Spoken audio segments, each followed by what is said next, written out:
Task force మాజీ డీసీపీపై మరో case నమోదు. కిడ్నాప్ చేసి బెదిరించి షేర్ల బదలాయింపు.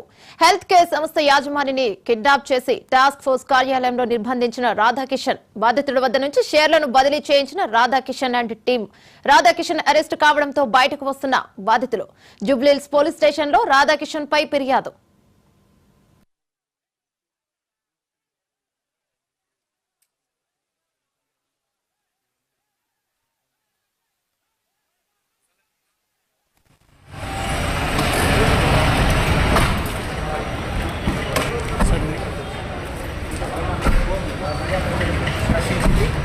ఫోన్ ట్యాపింగ్ వ్యవహారానికి సంబంధించిన అయితే 7 రోజుల అక్కడి విషయంలో భాగంగా రాధాకిషన్ బాబు ప్రశ్నించినప్పుడు అనేక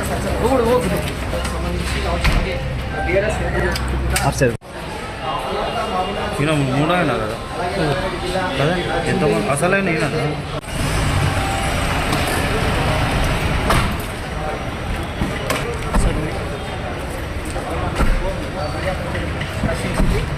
ఫోన్ ట్యాపింగ్ వ్యవహారానికి సంబంధించిన అయితే 7 రోజుల అక్కడి విషయంలో భాగంగా రాధాకిషన్ బాబు ప్రశ్నించినప్పుడు అనేక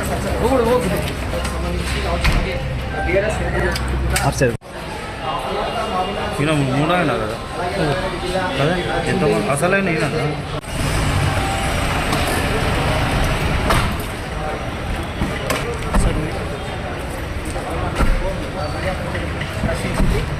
ఫోన్ ట్యాపింగ్ వ్యవహారానికి సంబంధించిన అయితే 7 రోజుల అక్కడి విషయంలో భాగంగా రాధాకిషన్ బాబు ప్రశ్నించినప్పుడు అనేక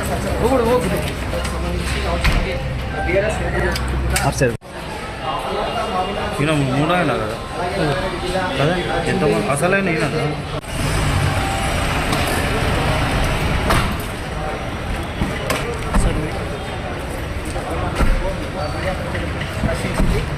ఫోన్ ట్యాపింగ్ వ్యవహారానికి సంబంధించిన టాస్క్ ఫోర్స్ మాజీ డీసీపీపై మరో కేసు నమోదు. కిడ్నాప్ చేసి బెదిరించి షేర్ల బదలాయింపు. హెల్త్ కేర్ సంస్థ యాజమానిని కిడ్నాప్ చేసి టాస్క్ ఫోర్స్ కార్యాలయంలో నిర్బంధించిన రాధాకిషన్. బాధితుడి వద్ద నుంచి షేర్లను బదిలీ చేయించిన Radhakishan and team. Radhakishan arrest కావడంతో బయటకు వస్తున్న బాధితులు. జూబ్లీహిల్స్ పోలీస్ స్టేషన్లో రాధాకిషన్ పై ఫిర్యాదు. దీనిపై మరింత సమాచారం అందించడానికి మా ప్రతినిధి మధు లైన్ లో ఉన్నారు. మధు, చెప్పండి.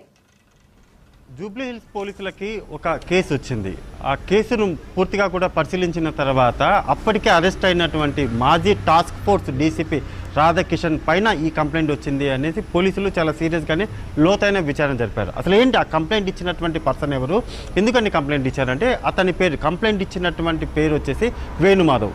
అతను ఒక హెల్త్ కేర్ సంబంధించినటువంటి ఒక సంస్థను అయితే నడుపుతూ ఉన్నాడు. అంతవరకు బాగానే ఉంది. జూబ్లీహిల్స్లో నడుస్తున్నటువంటి ఆ హెల్త్ కేర్ సంస్థ చాలా అంటే చాలా కోట్లాది రూపాయల వ్యాపారం ఏదైతే ఉందో ఆ వ్యాపారం అంతా కూడా నడుస్తూనే ఉంది. ప్రాఫిట్లు కూడా బాగానే ఉన్నాయి. ఆ సంస్థకు చెందినటువంటి షేర్స్ ఏవైతే ఉన్నాయో అవి కూడా ఎక్కువ లాభంలోనే ఉన్నాయి. సో ఎప్పుడైతే ఆ షేర్లు లాభాల్లో ఉన్నాయో, లాభాల్లో ఉన్నటువంటి ఆ షేర్ల పైన కొంతమంది కన్నుబడిన తర్వాత ఎలాగైనా సరే ఆ షేర్లు అన్నింటినీ కూడా తమ పేరు మీదకి మార్పించాలి అనుకున్నారు. మార్పించాలి అనుకున్న తర్వాత ఎవరైతే ఈ సంస్థకు సంబంధించినటువంటి హెల్త్ కేర్ సంస్థకు సంబంధించినటువంటి యజమాని వేణుమాధవ్ ఎవరైతే ఉన్నారో అతను తన కారులో సైబరాబాద్లో వెళ్తూ ఉండగా ఆ కారును వెంబడించినటువంటి కొంతమంది బైక్ మీద ఆ కారును ఆపారు.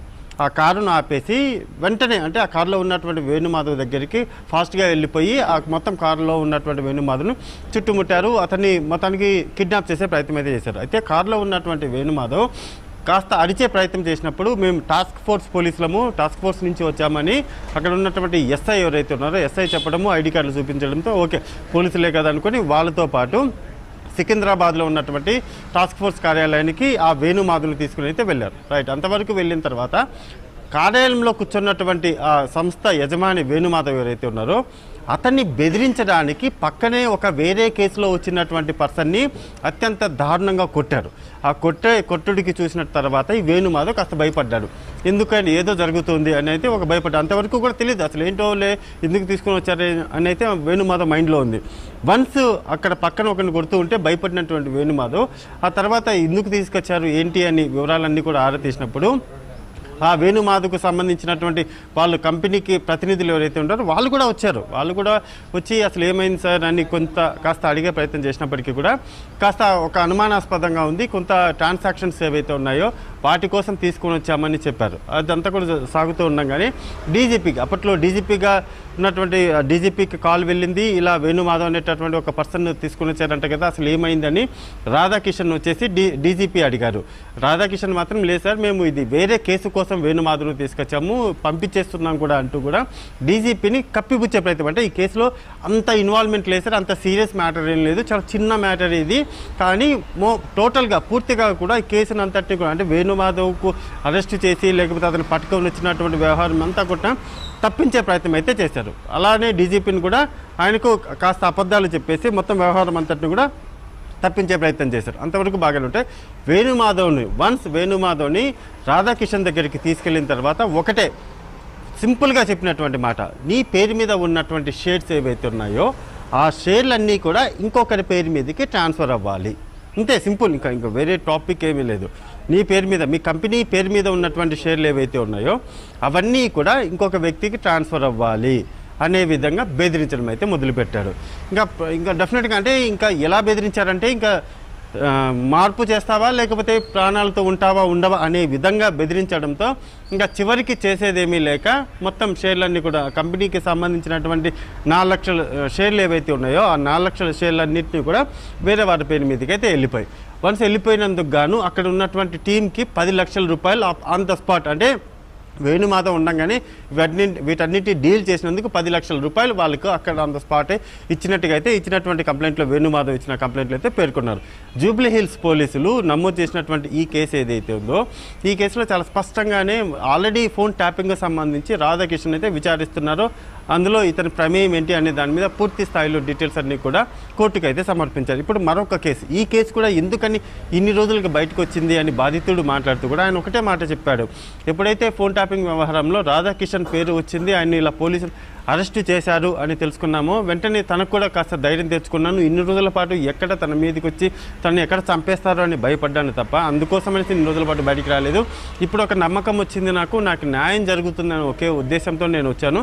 సో రానున్న రోజుల్లో రాధాకిషన్ మీద యాక్షన్ తీసుకోవాలంటూ కూడా తన షేర్లు ఏవైతే ఉన్నాయో వాటి విషయంలో జరిగినటువంటి ఇన్వాల్వ్మెంట్ ఉన్నటువంటి అధికారులందరినీ కూడా అందులో చేరుస్తూ అయితే కంప్లైంట్ ఇవ్వడం జరిగింది. ఇందులో రాధాకిషన్ కావచ్చు, మిగిలినటువంటి టీం కావచ్చు, సిఐ కానీ ఎస్ఐ కానీ అక్కడ పనిచేసినటువంటి కానిస్టేబుల్స్ వాళ్ళందరి మీద కూడా ఒక కంప్లైంట్ అయితే నమోదు చేశారు. ఆ కంప్లైంట్ డెఫినెట్గా ఎఫ్ఐఆర్ కాబోతుంది. ఎఫ్ఐఆర్లో ఒకవేళ రాధాకిషన్ రావుకు సంబంధించినటువంటి ఆ టీం మెంబర్స్ ఎవరైతే ఉన్నారో వాళ్ళందరినీ కూడా ఇక త్వరలో అరెస్ట్ చేయడానికైతే పోలీసులు సిద్ధమవుతున్నారు. ఈ ఒక్కటే కాదు, అంటే ఇప్పుడు వచ్చినటువంటి వేణుమాధవ్ ఎవరైతే ఉన్నారో ఒక హెల్త్ కేర్కి సంబంధించినటువంటి సంస్థ యజమాని ఇతనే కాకుండా ఇటువంటివి ఇంకా చాలానే ఉన్నాయి. అంటే రాధాకిషన్ టాస్క్ ఫోర్స్ కార్యాలయంలో డీసీపీగా పనిచేసినటువంటి టైంలో అనేక ఆరోపణల మీద ఉన్నాయి. గతంలో చాలా సాక్షాత్తుగా రేవంత్ రెడ్డి అనేక విషయాలను కూడా చెప్పాడు. టాస్క్ ఫోర్స్ కార్యాలయంలో అనేక మందిని బెదిరిస్తున్నారు, అనేక మంది రాజకీయ పార్టీలకు సంబంధించిన ఫోన్ ట్యాపింగ్ జరుగుతుందంటూ కూడా రేవంత్ రెడ్డి చెప్పారు. సో రేవంత్ రెడ్డి చెప్పినట్టుగానే ఇప్పుడు జరుగుతున్నటువంటి పరిణామాలన్నీ కూడా ఒక్కొక్కటిగా బయటకు వస్తున్నాయి. కాబట్టి రాధాకిషన్ మీద మాత్రం మరొక కేసు అయితే నమోదైంది. ఇప్పటి వరకు ఫోన్ ట్యాపింగ్ కేసు మాత్రమే ఉంది. ఇప్పుడు సెకండ్ కేసు నమోదైంది. సెకండ్ కేసులో బెదిరించి కిడ్నాప్ చేయించి షేర్లను బదిలీ చేయించడం ఇదంతా కూడా ఇప్పుడు కేసు నమోదైంది. కాబట్టి నెక్స్ట్ ఇంకా ఎంతమంది బాధితులు ఉన్నారు, ఆ బాధితులు ఇప్పటికే కొంతమంది కంప్లైంట్ ఇవ్వకపోయినప్పటికీ కూడా అన్అఫిషియల్గా గడే తమ విషయంలో రాధాకిషన్ ఈ విధంగా చేశారు అనేటటువంటి ఇన్ఫర్మేషన్ ఆల్రెడీ పోలీస్ డిపార్ట్మెంట్కి ఇప్పుడు ఉన్నటువంటి పోలీస్ బాసులు ఎవరైతే ఉన్నారో ఆ పోలీస్ బాసులకు కొంత ఇన్ఫర్మేషన్ ఇచ్చారు. అది ఆఫ్ ద రికార్డ్ మొత్తం విచారణ జరుగుతున్నప్పటికీ కూడా వాటి విషయంలో కూడా అంటే వాటిల్లో నిజం ఉందని తెలియతే మాత్రం త్వరలోనే మరికొన్ని కేసులు అయితే ఈ టాస్క్ ఫోర్స్లో పనిచేసినటువంటి రాధాకిషన్ అండ్ టీం ఎవరైతే ఉన్నారో వాళ్ళందరి మీద మరికొన్ని కేసులు అయితే నమోదు కాబోతున్నాయి. Okay, thank you Madhu.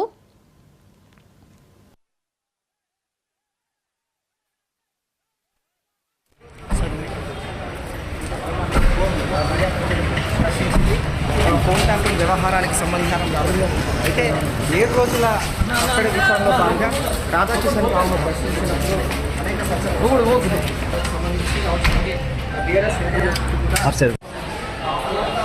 ఈయన మూడైనా కదా ఎంతమంది అసలైన ఈయన